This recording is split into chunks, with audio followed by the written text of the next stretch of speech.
Hello दोस्तों, welcome back to the business minds channel. इस video में हम पढ़ेंगे कंटेम्प्रेरी थ्योरीज ऑफ मोटिवेशन, जो कि मोटिवेशन लेक्चर का पार्ट 2 है। और मोटिवेशन लेक्चर का पार्ट 1 का लिंक आपको डिस्क्रिप्शन बॉक्स में मिल जाएगा।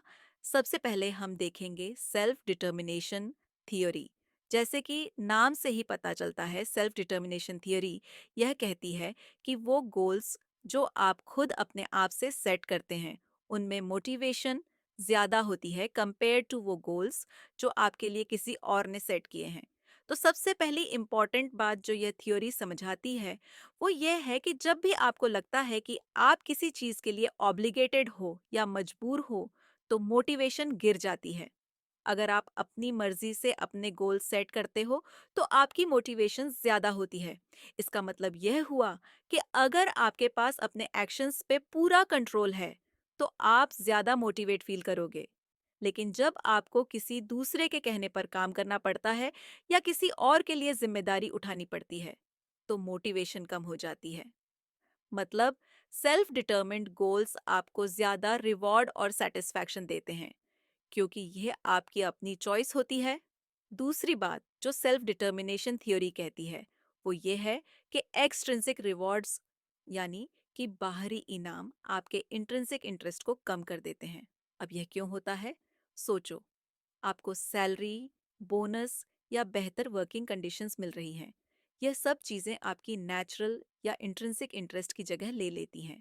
तो जब आपको किसी टास्क से नेचुरली खुशी या सेटिस्फैक्शन मिल रही होती है, लेकिन आपको इसके बदले पैसे या कुछ और मिलने लगते हैं, तो वो इंट्रिंसिक खुशी धीरे धीरे कम हो जाती है।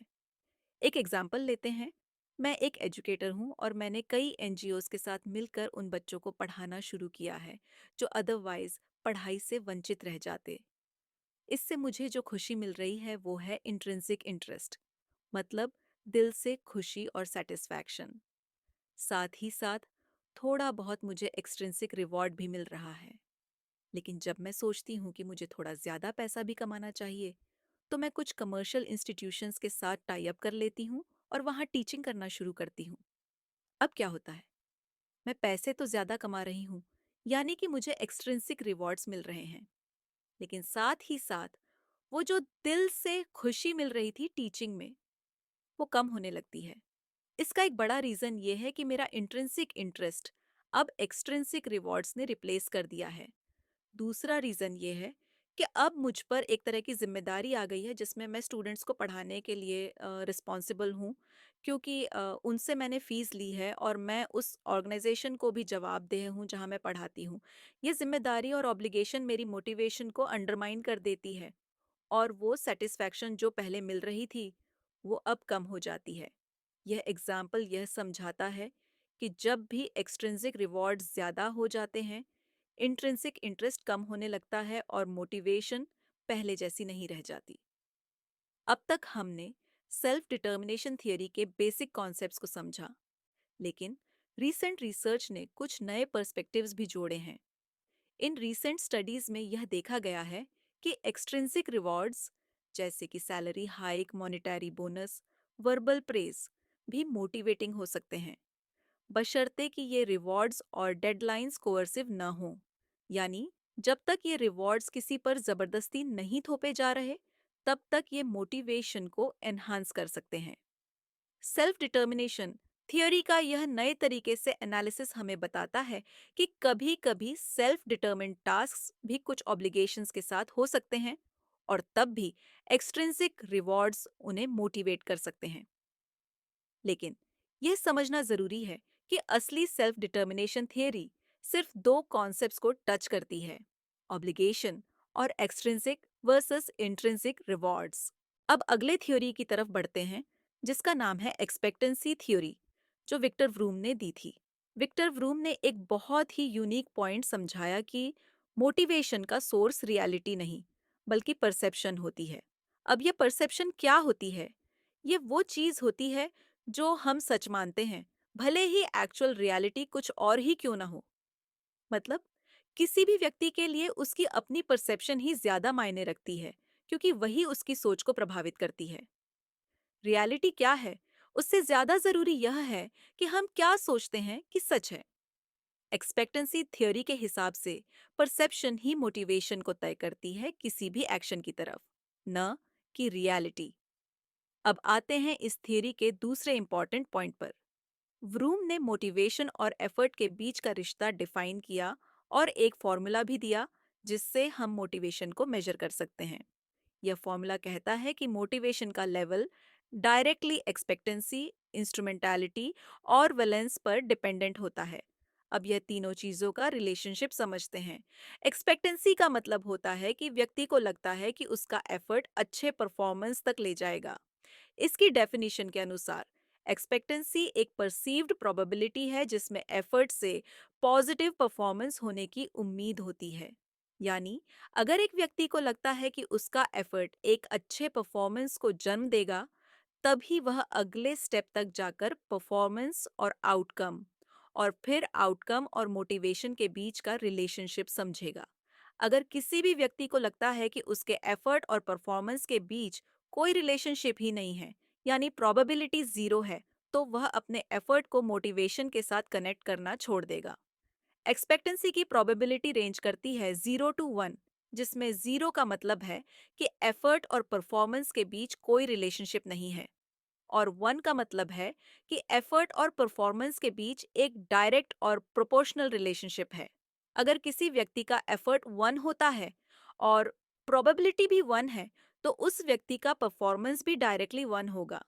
यह फॉर्मूला और थियरी यह समझाने के लिए है कि मोटिवेशन के लिए सिर्फ एफर्ट डालना ही काफी नहीं है, बल्कि व्यक्ति को यह समझना होता है कि उस एफर्ट से क्या नतीजे मिलेंगे और क्या वे नतीजे उसके लिए वैल्यूएबल हैं। चलो दोस्तों, अब हम एक्सपेक्टेंसी थियरी का अगला महत्वपूर्ण पहलू समझते हैं, जिसका नाम है इंस्ट्रूमेंटैलिटी। यह एक रिलेशनशिप होता है परफॉर्मेंस और आउटकम के बीच। अगर हम इसकी डेफिनेशन की बात करें, तो इंस्ट्रूमेंटैलिटी का मतलब होता है कि किसी व्यक्ति का यह मानना कि उसकी अच्छी परफॉर्मेंस से डिजायर्ड आउटकम्स मिलेंगे। यानी एक इंडिविजुअल की परफॉर्मेंस का आउटकम से जो रिश्ता बनता है, उसी को इंस्ट्रूमेंटैलिटी कहा जाता है। इसकी प्रोबेबिलिटी भी 0 से 1 के बीच होती है। अगर परफॉर्मेंस और आउटकम के बीच का रिश्ता 0 है, तो इसका मतलब है कि व्यक्ति को लगता है कि उसकी परफॉर्मेंस का आउटकम पर कोई असर नहीं होगा, और ऐसे में वह अपना टाइम और एफर्ट इन्वेस्ट नहीं करेगा। लेकिन अगर प्रोबेबिलिटी 1 है, तो इसका मतलब यह है कि अगर किसी व्यक्ति ने 100% का परफॉर्मेंस डाला, तो आउटकम भी 100% का ही होगा। इस तरह के रिश्तों में व्यक्ति अपना एफर्ट बढ़ाने के लिए मोटिवेटेड रहता है, क्योंकि उसकी मेहनत से डायरेक्टली आउटकम्स मिलते हैं। अब हम थर्ड रिलेशनशिप की तरफ चलते हैं, जिसे हम वैलेंस कहते हैं। वैलेंस का मतलब होता है किसी आउटकम की एक्सपेक्टेड वैल्यू उस व्यक्ति के लिए जिसने एफर्ट लगाया है। यानी ऑर्गेनाइजेशन को जो आउटकम मिला उस व्यक्ति के एफर्ट से, उसका क्या महत्व है उस व्यक्ति के लिए। अगर किसी व्यक्ति के एफर्ट की वजह से कंपनी का प्रॉफिट $20 मिलियन से बढ़कर $100 मिलियन हो गया, तो सवाल यह उठता है कि यह आउटकम उस व्यक्ति के लिए क्या मायने रखता है। वैलेंस की वैल्यू -1 से लेकर 1 तक हो सकती है। अगर आउटकम की वैल्यू किसी व्यक्ति के लिए 0 है, तो इसका मतलब है कि उस व्यक्ति को उस आउटकम से कोई फर्क नहीं पड़ता, वह इंडिफरेंट है।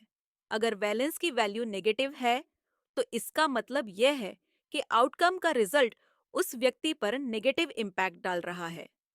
जैसे मान लो कंपनी का प्रॉफिट $80 मिलियन से बढ़ गया, लेकिन उस व्यक्ति को लगता है कि यह उसके लिए नेगेटिव है, शायद क्योंकि वर्कलोड बढ़ गया या उसकी कंट्रीब्यूशन की इम्पोर्टेंस कम समझी गई। इसीलिए वह आउटकम से डिमोटिवेटेड हो जाता है।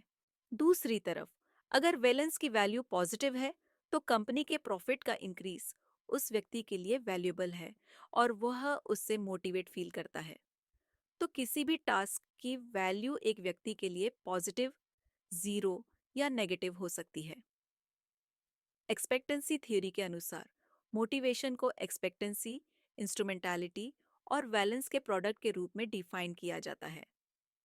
यानी जब यह तीनों फैक्टर्स, एफर्ट और परफॉर्मेंस का रिश्ता एक्सपेक्टेंसी, परफॉर्मेंस और आउटकम का रिश्ता इंस्ट्रूमेंटालिटी, और आउटकम की व्यक्ति के लिए वैल्यू वैलेंस को मल्टीप्लाई करते हैं, तब जो रिजल्ट मिलता है वह एक व्यक्ति की मोटिवेशन को दर्शाता है। अब हम तीसरे मॉडल की तरफ बढ़ते हैं, जिसे porter and Lawler expectancy model कहा जाता है। यह मॉडल विक्टर व्रूम की एक्सपेक्टेंसी थ्योरी के काफी सिमिलर है, लेकिन कुछ नए पर्सपेक्टिव्स के साथ आता है। विक्टर वूम की एक्सपेक्टेंसी थ्योरी और पोर्टर और लॉलर के मॉडल में एक मुख्य अंतर यह है कि वूम के मॉडल में एफर्ट, परफॉर्मेंस और आउटकम्स के बीच का रिश्ता समझाया गया था, जबकि पोर्टर एंड लॉलर के मॉडल ने आउटकम्स को दो भागों में बांटा, इंट्रिंसिक और extrinsic outcomes. Porter and Lawler ने समझाया कि रिवॉर्ड्स या तो इंट्रिंसिक हो सकते हैं या एक्सट्रिंसिक। इंट्रिंसिक रिवॉर्ड्स वे होते हैं जो आपको अपनी एक्टिविटीज से मिलते हैं, जैसे रिकग्निशन, सेल्फ एक्चुअलाइजेशन या टास्क से सेटिस्फैक्शन। दूसरी ओर, एक्सट्रिंसिक रिवॉर्ड्स वे होते हैं जो आपको बाहर से मिलते हैं, जैसे सैलरी रेज, बोनस, अच्छी वर्किंग कंडीशंस या बड़ी कैबिन। पोर्टर एंड लॉलर का कहना है कि मोटिवेशन व्यक्ति की नीड्स के हिसाब से बदलती है। अगर किसी व्यक्ति की नीड इंट्रिंसिक रिवॉर्ड्स की है, तो वह ऑर्गेनाइजेशन से मिलने वाले रिकॉग्निशन या सेटिस्फैक्शन से ज्यादा मोटिवेटेड होगा। लेकिन अगर किसी व्यक्ति की नीड्स एक्सट्रिंसिक रिवॉर्ड्स की है, जैसे पैसे या बोनस, और ऑर्गेनाइजेशन उसे सिर्फ प्रेज या एक अच्छा पोस्ट देकर खुश करने की कोशिश करती है, तो उसकी मोटिवेशन उतनी नहीं बढ़ेगी। परिणामस्वरूप उस व्यक्ति की मोटिवेशन या तो स्टैग्नेंट रहेगी या कम हो जाएगी, क्योंकि उसकी असली नीड्स पूरी नहीं हो रही हैं। पोर्टर एंड लॉलर ने एबिलिटी और परसेप्शन जैसे दो नए टर्म्स भी इंट्रोड्यूस किए, जो एफर्ट और परफॉर्मेंस के बीच के रिलेशनशिप को समझाते हैं। इन्होंने यह पॉइंट हाईलाइट किया कि एक व्यक्ति की एबिलिटी और उसका परसेप्शन ऑर्गेनाइजेशन में एफर्ट और आउटकम के बीच के रिश्तों को कैसे देखते हैं, यह भी बहुत मायने रखता है।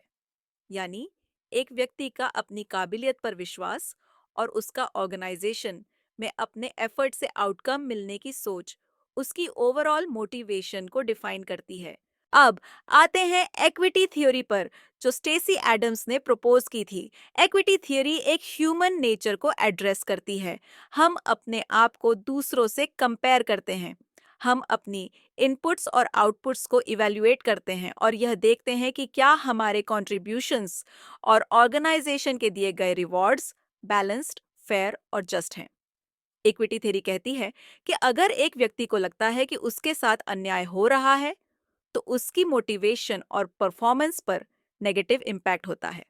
इस थ्योरी के अनुसार एक व्यक्ति अपनी इनपुट्स, जैसे उसकी मेहनत, टाइम और स्किल्स, को ऑर्गेनाइजेशन से मिलने वाले आउटकम्स के साथ कंपेयर करता है। मान लो एक व्यक्ति ने 100 यूनिट्स का एफर्ट डाला और ऑर्गेनाइजेशन ने उसे 1000 यूनिट्स का आउटकम दिया। यह व्यक्ति अब इस इनपुट आउटपुट रेशियो को दूसरों के रेशियो से या अलग सिचुएशन से कंपेयर करेगा। इक्विटी थ्योरी के फॉर्मूला के अनुसार व्यक्ति अपने आउटकम्स टू इनपुट रेशियो को दूसरों के आउटकम्स टू इनपुट रेशियो से कंपेयर करता है। अगर किसी व्यक्ति का आउटकम टू इनपुट रेशियो दूसरों के रेशियो से कम है, तो उस व्यक्ति के अंदर टेंशन होती है, क्योंकि उसे लगता है कि ऑर्गेनाइजेशन उसे उसका हक नहीं दे रही है। दूसरी तरफ, अगर एक व्यक्ति का रेशियो दूसरों से ज्यादा है, तो उसके अंदर गिल्ट का एहसास होता है। इसकी वजह यह होती है कि उस व्यक्ति को लगता है कि उसने अपने एफर्ट के हिसाब से ज्यादा पा लिया है, जबकि दूसरे लोग वैसा ही एफर्ट डाल रहे हैं पर उन्हें कम मिल रहा है। इन दोनों फीलिंग्स, टेंशन और गिल्ट के आने की वजह आउटकम और इनपुट के बीच का इम्बैलेंस है। इस बैलेंस को समझना ऑर्गेनाइजेशन के लिए इम्पॉर्टेंट है, क्योंकि यह सीधे एम्प्लॉय की मोटिवेशन को प्रभावित करता है। इक्विटी थ्योरी के अनुसार जब हम अपनी इनपुट्स और आउटकम्स का कंपैरिजन करते हैं, तो कुछ स्पेसिफिक कंपैरिजंस हमारे मन में आते हैं जो टेंशन या गिल्ट का एहसास दिलाते हैं। सबसे पहले आता है सेल्फ इनसाइड कंपैरिजन। इसका मतलब है कि एक व्यक्ति अपने वर्तमान पोजीशन पर किए गए एफर्ट का कंपैरिजन अपनी खुद की किसी पुराने पोजीशन पर किए गए एफर्ट से करता है, लेकिन ऑर्गेनाइजेशन के अंदर ही रहते हुए। मान लो कि मैं पहले ऑर्गेनाइजेशन में किसी डिफरेंट डिपार्टमेंट में काम करती थी, जहां मुझे 80 यूनिट्स काम करने पर 100 यूनिट्स का आउटकम मिलता था। अब मैं नए पोजीशन पर 100 यूनिट्स का एफर्ट डाल रही हूँ, लेकिन आउटकम सिर्फ 90 यूनिट्स का मिल रहा है। ये कंपैरिजन मुझे सोचने पर मजबूर करेगा कि अब मुझे कम आउटकम मिल रहा है और इससे टेंशन का अनुभव हो सकता है। दूसरा कंपैरिजन होता है सेल्फ आउटसाइड कंपैरिजन, जिसमें मैं अपने आज के ऑर्गेनाइजेशन में कंट्रीब्यूशन का कंपैरिजन किसी दूसरी ऑर्गेनाइजेशन में किए गए कंट्रीब्यूशन से करती हूँ। मान लो मैं यहाँ $1,000 प्रति हफ्ता कमा रही हूँ, लेकिन एक दूसरी ऑर्गेनाइजेशन मुझे वही काम करने पर $2,000 प्रति हफ्ता ऑफर कर रही है। तो मुझे लगेगा कि मैं यहाँ अंडरपेड हूँ और इससे मुझे टेंशन होता है कि मेरे एफर्ट्स का पूरा फल नहीं मिल रहा है। तीसरा कंपैरिजन होता है अदर्स इनसाइड कंपैरिजन। इसमें हम अपना इनपुट आउटपुट रेशियो ऑर्गेनाइजेशन के अंदर ही किसी दूसरे व्यक्ति के साथ कंपेयर करते हैं। मान लो कि मैं और मेरी एक कॉलीग दोनों एक ही प्रोजेक्ट पर काम कर रहे हैं। मैं $1,000 प्रति हफ्ते कमा रही हूँ, जबकि वह $1,200 प्रति हफ्ते कमा रही है, वह भी सेम काम के लिए। तो मुझे लगेगा कि मैं कम कमा रही हूँ, जबकि एफर्ट बराबर का है। इससे टेंशन पैदा होता है क्योंकि मुझे लगता है कि ऑर्गेनाइजेशन में अनफेयर ट्रीटमेंट हो रहा है। चौथा कंपैरिजन होता है अदर्स आउटसाइड कंपैरिजन। यहाँ मैं अपने इनपुट आउटपुट रेशियो का कंपैरिजन किसी दूसरी ऑर्गेनाइजेशन के लोगों के इनपुट आउटपुट रेशियो से करती हूँ। मान लो मेरे जैसे ही काम करने वाला एक व्यक्ति किसी और कंपनी में है और वह मुझसे ज़्यादा पैसे कमा रहा है या उसे ज़्यादा बेनिफिट्स मिल रहे हैं, तो मुझे यह लगने लगेगा कि मेरी करंट सिचुएशन अनफेयर है, जिससे या तो गिल्ट या टेंशन हो सकता है।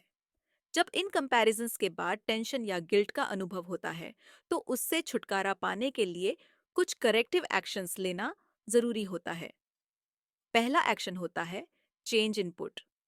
मान लो अगर मैं 100 यूनिट्स का एफर्ट डाल रही हूँ और मुझे आउटपुट 10 यूनिट का मिल रहा है, जबकि मेरी कॉलीग 80 यूनिट का एफर्ट डालकर भी वही 10 यूनिट का आउटपुट पा रही है, तो मैं अपना इनपुट 100 से घटाकर 80 कर दूंगी।